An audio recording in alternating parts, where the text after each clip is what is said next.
Mudanças no jornalismo. A Folha de São Paulo demitiu um dos seus principais colunistas, Jânio de Freitas. O jornal Folha de São Paulo demitiu o jornalista Jânio de Freitas, de 90 anos.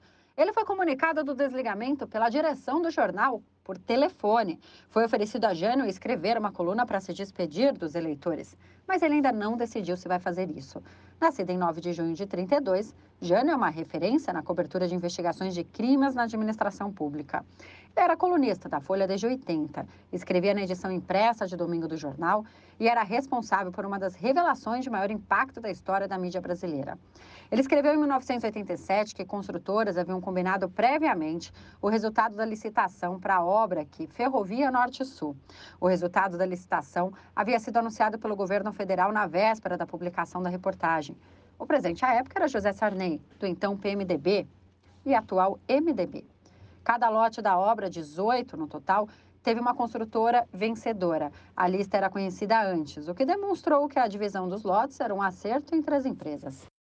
Ativo aos 90 anos, Jânio de Freitas é responsável por uma das maiores reformulações no jornalismo brasileiro. Haja vista o exemplo do Jornal do Brasil, né?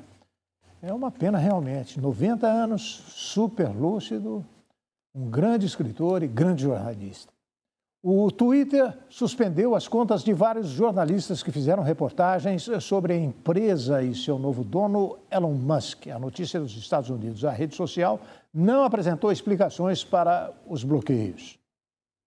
Sem dar explicações, o Twitter suspendeu as contas de vários jornalistas que fizeram reportagens sobre a empresa e seu novo proprietário, Elon Musk. A decisão ocorreu na noite de quinta-feira e a rede social afirmou apenas que suspendia contas que violavam as regras. Entre as contas suspensas estão a de repórteres da CNN, dos jornais The New York Times e The Washington Post, além de jornalistas independentes. Na quarta-feira, Musk tuitou que um veículo em Los Angeles que transportava um de seus filhos foi seguido por um perseguidor maluco e deu a entender que atribuía o suposto incidente ao rastreamento de seu jato particular. Na mensagem, ele afirmou que adotou ações legais contra a pessoa que operava a conta ElonJet. A conta no Twitter que rastreava os voos de Musk foi suspensa, apesar da promessa do empresário de defender a liberdade de expressão. A rede social informou que atualizou sua política para proibir mensagens que, na maioria dos casos, revelam a localização de alguém em tempo real. Musk escreveu que qualquer conta que faça doxing, revelação pública de dados pessoais, com informações de localização em tempo real, seria suspensa por ser uma violação física de segurança. Desde que se assumiu o controle do Twitter, Musk apresenta mensagens contraditórias sobre o que está autorizado ou não na plataforma. O bilionário reativou contas que estavam suspensas na rede social, incluindo a do ex-presidente americano Donald Trump. Vamos então ao nosso giro de notícias. Moradores se reúnem tentando agredir uma menina que teria feito postagens difamando a vizinhança. Um Natal de milhões em Bagé. Enquanto falta água e alimentação. Um cãozinho come todo um saco de ração e aparece na web com a barriguinha parecendo que vai explodir. E o aniversário de Simba acompanha. Dezenas de pessoas tentaram invadir a casa de uma mulher em Santa Margarida, no bairro de Cosmos, na zona oeste do Rio, para agredir uma jovem por causa de postagens de um perfil em uma rede social criado para difamar os moradores. A população achou que ela fosse irresponsável e foi ao local para tirar satisfação. A jovem só conseguiu sair de casa escoltada por agentes de Campo Grande da Polícia Militar. Em um Natal de milhões, a Prefeitura de Magé, da Baixada Fluminense, gastou só com a decoração de Natal neste ano quase 4 milhões de reais. Um aumento de 135% em relação ao gasto do ano passado. Enquanto isso, guardas municipais denunciaram que faltam água e alimentação no alojamento deles. Mas a Prefeitura diz que tem 25 pontos da cidade que receberam adereços natalinos que atraem a população tanto de manhã quanto à noite com a iluminação.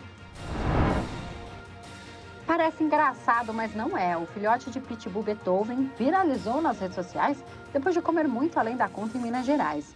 O tutor do animal postou um vídeo em que mostra o cãozinho com a barriga em tempo de explodir e um saco de ração rasgado. Apesar da gula, a saúde do filhote não foi afetada e os tutores acreditam que Pandora, a outra cachorra da família, tem ajudado a aprontar a bagunça. Parabéns para o Simba! O leão do Bioparque do Rio vai ganhar uma festa pelos seus 14 anos de idade. A celebração conta com a equipe e os visitantes como convidados para conscientizar sobre a importância de proteger essa espécie. O bolo de Simba vai ser do jeito que ele gosta, de carne, e os docinhos serão de frango moído com corante alimentício. Um aquário gigante explodiu no hotel em Berlim nesta sexta-feira. Mais de 1.500 peixes ficaram espalhados pelo lugar. Um aquário gigante explodiu num hotel de prestígio em Berlim nesta sexta-feira. Após as paredes de vidro quebrarem, uma torrente de 1 milhão de litros d'água e 1.500 peixes tropicais tomaram o saguão do Radisson Blu na área turística da Catedral e da Ilha dos Museus. O Aquadom, uma estrutura com cerca de 14 metros de altura, é apresentado em seu site como o maior aquário cilíndrico do mundo. Esse 1 milhão de litros de água estava a uma pressão enorme, e quando o aquário estourou, naturalmente gerou detritos, levou cadeiras e mesas com ele, até mesmo para a rua. E é claro, os peixes também foram parcialmente levados para a rua. Os 1.500 peixes que viviam no aquário não puderam ser salvos, e o incidente deixou 2 feridos leves, que foram levados ao hospital. As causas do incidente ainda são desconhecidas. De acordo com os bombeiros, o aquário não foi vítima de uma simples fissura, mas explodiu. Os Estados Unidos liberaram milhares de documentos sobre o assassinato do presidente Kennedy, mas uma boa parte ainda permanece em absoluto sigilo. Os arquivos nacionais dos Estados Unidos liberaram milhares de documentos sobre o assassinato do presidente John Kennedy em 63. Segundo os arquivos nacionais, foram divulgados 13.173 documentos, mas a Casa Branca impediu a publicação de outros milhares, alegando razões de segurança nacional. De acordo com a fonte, foram liberados 97% dos registros, que somam aproximadamente 5 milhões de páginas. O presidente americano Joe Biden comentou em um memorando que vai continuar mantendo em sigilo uma quantidade limitada de documentos. A comissão Warren, que investigou o ataque a tiros contra o carismático presidente de 46 anos, determinou que o crime foi obra de um antigo franco-atirador da Marinha, Lee Harvey Oswald, que agiu sozinho.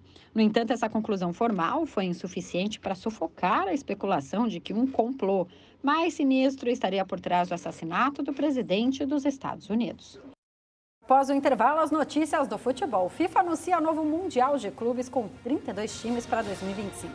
E falta pouco para a grande final da Copa do Catar. Os preparativos das seleções francesa e argentina. É logo depois do intervalo, não saia daí.